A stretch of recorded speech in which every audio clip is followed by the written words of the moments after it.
We are joined by that double-double machine, BYU sophomore forward Lauren Gustin with us in Studio B. Lauren, I can't believe you're a sophomore. You're going to be here for 3 more years? Is that really going to happen? I mean, as of right now, that's the plan. I don't have any plans to go elsewhere to stop. So, yeah, as of right now, that's the plan. No hurry. Stay as long as you like. Yeah, that's awesome. Are you the best athlete in your family? We know Porter's a good athlete, but are you the best athlete in your family? My dad would argue 100%. So, I wish I could say that. But, I mean, my mom and dad, honestly, I feel like my mom could have been, she was up there. Wow. Tell us about your parents. What did they play growing up? Yes. So my dad played football. Well, growing up, they played a range of sports. My dad ended up playing football for Wyoming, who's a quarterback. And then my mom played basketball actually at BYU for 2 years. And then her and my dad got married, and then she transferred to Wyoming to play her last 2 years there. So, yeah, she was like a 3-4. So kind of like me a little bit. But, yeah, she loved to, rebound, shoot. So she also was really good at track in high school. So, but, so I feel like my mom definitely kind of, my dad won't be too happy about that one, but.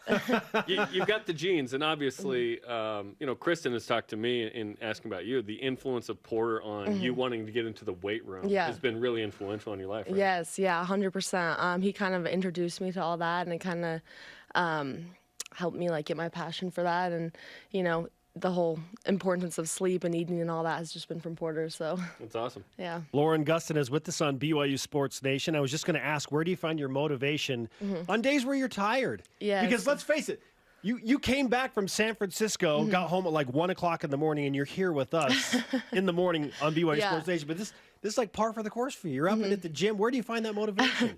Honestly, I feel like it's just kind of like it's like a therapy for me, the weight room, which sounds like a little cheesy, but I feel like when I'm stressed or just kind of need to get away, the weight room has always been like a good place for me. So, that also, I think just being around my teammates, they're so motivating. I'm pretty sure most of them had class super early this morning, so they were up there getting into class. So just being around girls like that have always been inspirational to me.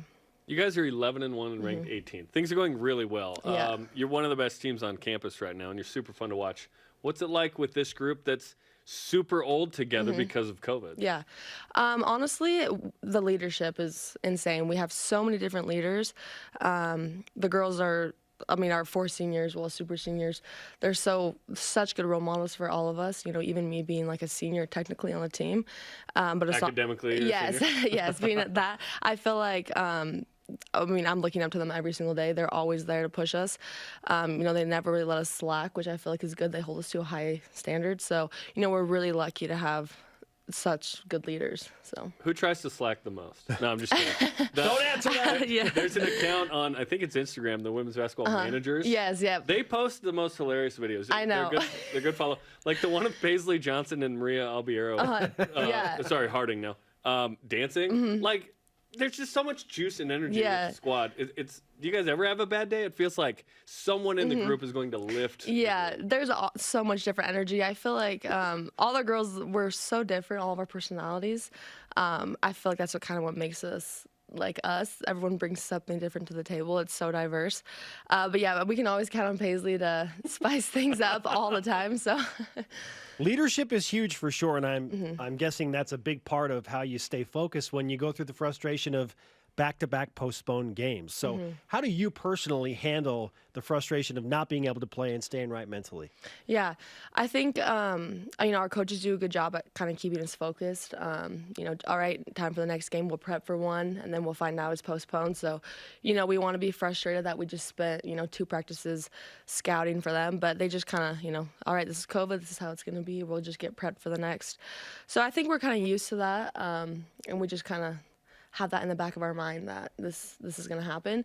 As long as we just stay focused and get ready for what's next, I think that's kind of what just helped us, get through at least last week, our 2 postponed games. If you can stay focused when Paisley Harding is doing her thing, whatever that is, you can stay focused through anything. She's insane. I love her. She is insane in the best way. She's great. And it's obviously COVID sucks for so many reasons, but the benefit has been that we've had this extra year with some of the best BYU athletes ever. So it's been special that way. This group is so good. You can definitely make a run in the NCAA tournament. Obviously, a lot before then. Yeah. So what's the focus like now? Is you're 11-1. The one loss was in OT against Oklahoma, a real tough game, right? Yeah. An opponent you might play in 2 years, right? They're ranked now in the top 25. There you go. There you go. So what's sort of the discussion with the team of, hey, let's keep this going? Yeah. I think that, like yesterday, just games like that, we got to really execute on just like the little things, like, our defense, our communication, and not really slacking for any game, trying to get up for every single opponent. It doesn't really matter what their record is, if they're ranked, not ranked, we just kind of got to keep putting our foot on the pedal, just keep going, and not really have any mercy for any teams. That's kind of our mindset. A Cobra Kai mindset. Yeah, exactly. And just to not really settle for anything. So strike first, no mercy. Lauren Gustin is with us on BYU Sports Nation. Let's dive into the where we can improve more conversation. Like, if you had to pick one aspect of the game as a team, where do you feel like the team can improve the most? Yeah, I think we all know that we can all score offensively. I think we have so many different offensive weapons. I think right now, just our defense needs to be picked up a little bit. We're known a lot for our defense. We are connected in that way. But I feel like we've been slacking a little bit the last couple of games. I don't know if that's due to not having games or just not being as connected. But so definitely our defense. For sure right now, and just kind of, not getting beat off the drives or not giving up as many points as we have been. So as of right now, I feel like that's probably our main focus. I feel like I'm being nitpicky because you're 11-1. You're ranked number 18. I feel like you're good. Hey, how do you get better, Lauren? I think you're fine. Just keep doing what you're doing. You're a shot away from being 12-0, and Oklahoma had the ball at the end of regulation. I know. And that. Let's be honest. On Selection Sunday, that's an acceptable loss. Like, that's fine. Yeah, you're second in the country in rebounding, but I'm seeing that Lorella Kubaj of Georgia Tech has the same 12.8. So it's like down to the wire here. Do you want to lead the nation in rebounding? Is that a goal? Is that a thing you've thought about? Yeah, I would love that. I like to take pride in my rebounding. I think that's something that is so fun. Just a board. So that's my goal. But as long as we're winning and I'm doing my job, I'll be satisfied with that. But I won't be mad if I'm first. Second's amazing. First is amazing. What is it about rebounding that you enjoy? Because that's not a mindset that everybody has. Yeah. I feel like I like it so much because it's mostly just based on effort. I can't really control if my shots are gonna go in. So I feel like rebounding, I kind of can control if I'm going to go to the boards or whatnot. So it's also just kind of fun to be physical down there and just kind of I'd be a little bit of like the underdog, a little bit just being my height. I think it's fun to just kind of get in there and go after them. I love watching you play. I know Spencer does too, because yes, that like fight and that physicality is unique. In the game. At what age were you like, no, this is what I do? And is that part of your DNA with your family? Yeah, feels like you guys like that. Yeah, no, we definitely like to be aggressive. I feel like probably in high school is kind of where I started like establishing that role. But I think I just kind of realized like, okay, I can get in there and like bang people around a little bit. So, and then also just in high school, I was lucky with a great coach and a great team that really had confidence in me to kind of do whatever I wanted to do, and that's kind of where I learned to have that passion as well. The following phrases will come up every game when Lauren Gustin is being discussed. Plays bigger than she is, undersized. Do you like that? Yes. Does that motivate you in some way? No, I do actually. I like it a lot because I feel like when I was being recruited by a lot of different schools, Pac-12s, all that, they all told me that I was too small to be, like a 4 or 5. They just said, like, we love you, like, we love your play, but like, you're just not big enough. Like, you're not tall enough, you're not big enough.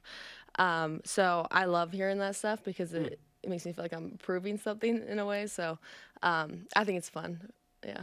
That's awesome. Okay, next challenge is Pacific tomorrow. Yes. I know you guys will dig in more today. Yes. But what's the challenge of beating the Tigers and being 2-0 in league? Yep. I think our biggest thing is we're going to be home. So that's fun, first off, just to be back on the court. We never lose at home. That's our motto. So I think it'll be fun to play in front of our home crowd again. But just to, keep rolling, we can't really look down on any team, no matter what.